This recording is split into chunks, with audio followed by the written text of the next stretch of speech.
Bonjour mon petit chifle, Amber here, Happy New Year. I think this is the first video I've done since the new year. That being said, it's almost February and I am finally sitting down to go over my December wrap-up. My December reading wrap-up. I figured I'd do it now. I look kind of presentable. New year, new me. No, I got dressed up for TikTok. It's embarrassing. Like I said, it is December wrap-up time. I'm going to try to keep this quick. I'm on a time crunch and I'm struggling to remember anything about anything that I read in December. I do know that I read a total of 5 books. 3 of them are physical books and only 2 of them are with me right now. And of course, the first book that I read, I have no idea where I put it. But the first book that I read in December was one that I've been putting off for so long, since it came out, literally. And it's A Song Erased in Ruin by Roseanne A. Brown. This is one of my most anticipated 2020 reads. I've been hyped up so much. This book follows Princess Karina, who is like next in line to be the queen of the kingdom of Ziran. Is that what the kingdom's called? Or is the city? It's dual point of view. It follows her and also Malik, who is a refugee. He and his sisters are trying to get into the city at the beginning of the book. In the beginning of the book, Karina's mother is murdered, which makes Karina the next queen, obviously. But they are currently trying to hide it from the rest of the citizens during the duration of the Solstasia festival, which is this like big generational like resetting of like ruling, basically. Karina's plan is to basically resurrect her mother because she feels that she is not capable of ruling. To do that, she needs the heart of a king. So she makes it the prize of winning the Solstasia festival to her hand in marriage. On the flip side of this, like I said, we have Malik. Malik's youngest sister is kidnapped by this like dark evil entity, and he strikes a deal in order to get her back. He will kill Karina. So they are both on very similar war paths, and they're like battling each other essentially, and also each themselves, and also like this growing attraction between them. This is a West African inspired fantasy. So all of those elements had me so hyped. Like I said, it was one of my most anticipated 2020 reads. And I don't know, y'all. I have a lot of mixed thoughts about it. While I love the premise and I love the story and the festival part of it, the challenges, it kind of reminds me a lot of, it has like a Hunger Games-esque feel with the challenges, except, you know, if you lose if you lose the festival, you don't get killed, you know. It's not like a fight to the death for the competitors. But I really struggled to connect with the characters. I don't know. It wasn't that, I don't know. It might have just been me. I don't think they were necessarily like flat characters. I just struggled to really care about them or like their interactions and relationship. The closest I came was with Malik, and I really love how his character struggles with anxiety, like really bad anxiety, and I love how that storyline was fleshed out and how that was handled in the story. The book itself is like does deal with a lot of heavy elements, like I said, anxiety, grief, trauma. Karina is dealing with a lot of grief and trauma.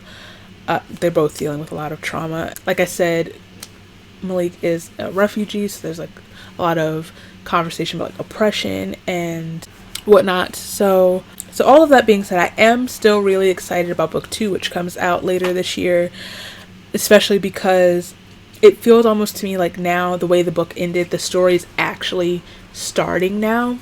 There's more magic going on. There's more of an intriguing plot that I'm curious to see how it plays out.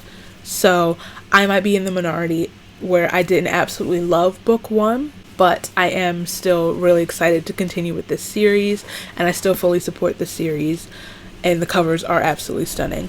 So next I read We Are Not Free by Tracy Chee, which, you know, was a nice dip back into my historical fiction loving roots. This book follows 14 Japanese American teenagers in 1940. This book starts in 1940. Give me a sec. 1942. And their lives are basically upended when they are sent to incarceration camps. Everything they know is basically destroyed, and this kind of follows them during the years during Japanese American incarceration in World War II. And we kind of grow up with them, and each chapter is told through a different character's point of view, which initially I thought was going to be a lot. In the beginning it was kind of hard to like follow which character was which, but you kind of get used to it. They each have their own like individual am I saying that right? Individual voice. I really loved this story. I got really emotional, especially towards the end. I did start getting really attached to these characters. I thought the story was told beautifully. This book is heartbreaking. Like, the reality of this book is just heartbreaking. Like I said this in my vlog, and I think I said this on Goodreads also, that this is another book for, you know, those people that like to forget that America just didn't stop being great when the Orange was in office. Oh, thank God he's gone. Anyway, but that this is like, hey, this is what America always has been. Like, let's be realistic here. The fact that we have imprisoned our own citizens for nothing but their race, their ethnicity. And at times it's like really hard, and like I said, really emotional. I cried at several points during this book. 10 out of 10 would recommend. I really enjoyed it. Okay. Ooh. So next, Jesus. So next is the book that I threw out the rest of my TBR to read, and it's the conclusion to what I can honestly say is like my current favorite series. It's my favorite concluded series. I'll say that. I read A Sky Beyond the Storm by Sabaa Tahir, which is the final Ember in the Ashes book, and I'm still really not okay, if you couldn't tell.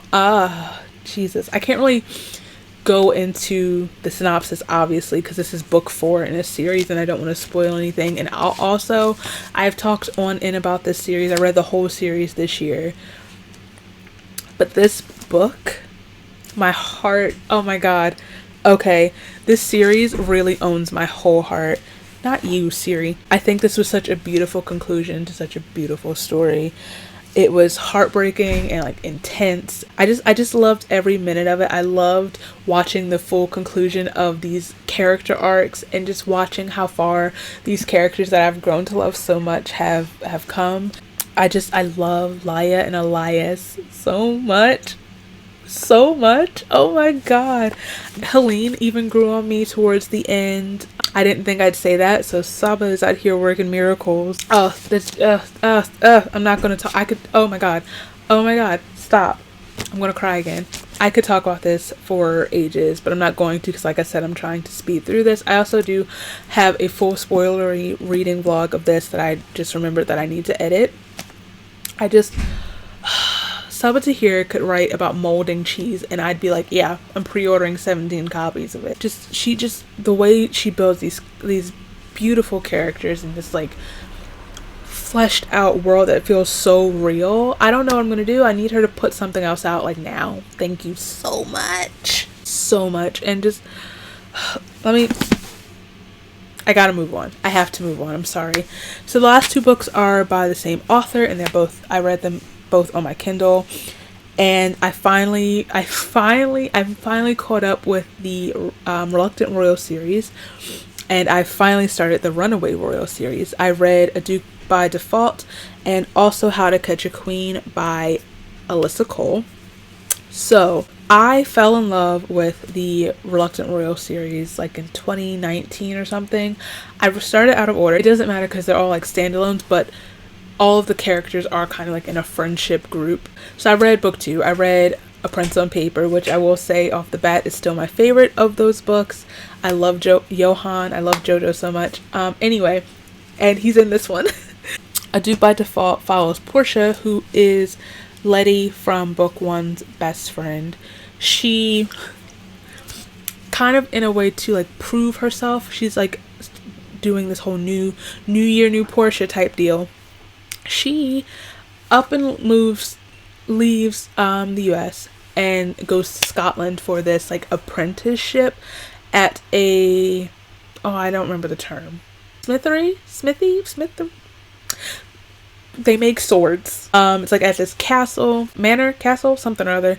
And she is apprenticing under Tavish, who, like I said, is a sword maker. He makes swords. I don't remember the term right now. Blacksmith, right?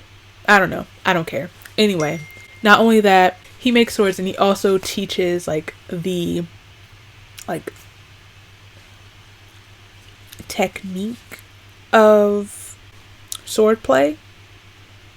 That sounds like a kink. They have like a whole program for like the youth in the town. I don't think it's just the youth, but like he specializes in that. Anyway, let's move on.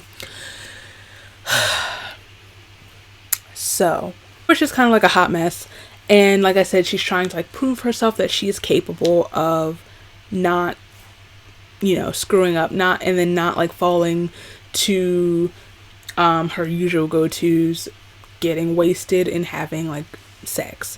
Tavish is like a good chunk of years older than her. He's like this like gruff, kind of grumpy guy. Armory.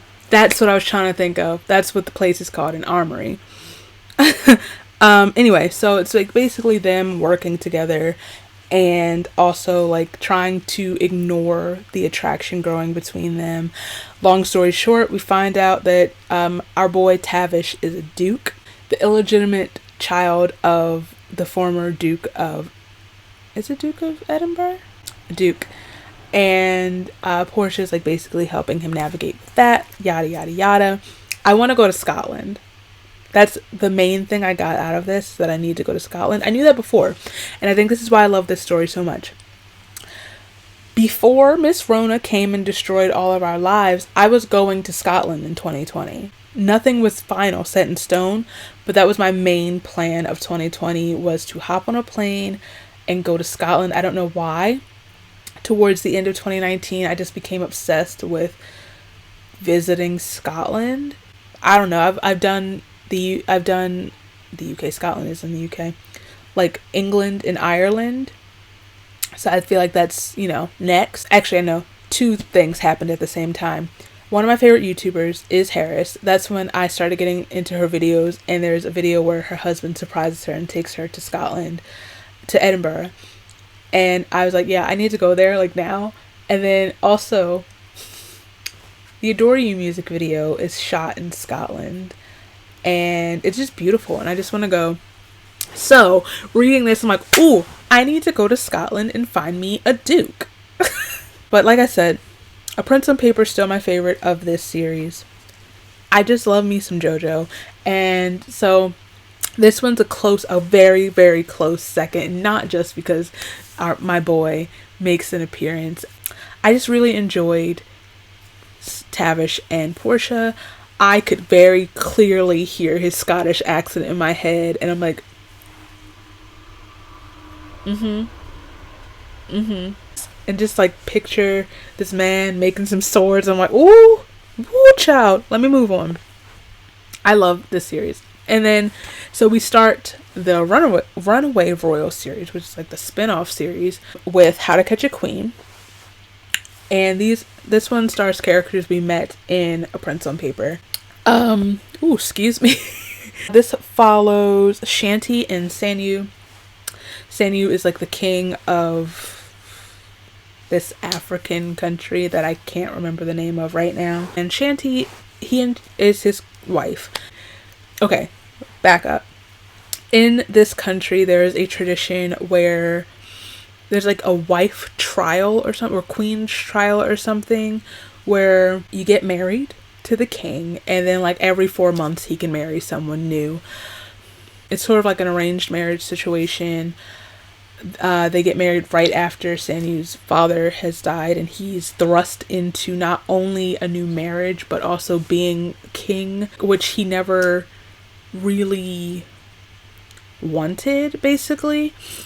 She is brought to him through this, like, it's like royal Tinder kind of, where it's like a service that finds spouses for royals, and I'm like, is this a thing? She's been training all her life. All she's wanted all her life was to be a queen. She looks up to the queen in the first Reluctant Royals book. I can't remember what it's called right now. Like, she's always admired her. She's also from that country also, where Letty and Tabiso are. She was actually preparing to marry him, or to be engaged to him, before he found Letty. Anyway, this is all pointless information.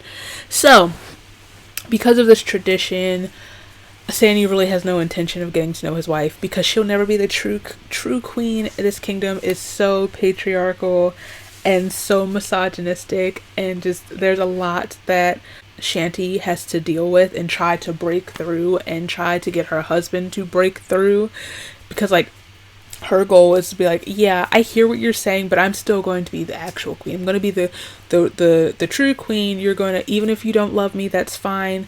You're going to still see that I'm useful and that you need me to help you rule this country. And to do that, she has to help him like break all these barriers set up from like his father and the other guy who is like another father. Yeah, I love this. I love these books. I love Alyssa Cole's writing. I enjoyed seeing them like kind of figure out how to make their relationship work and then grow together.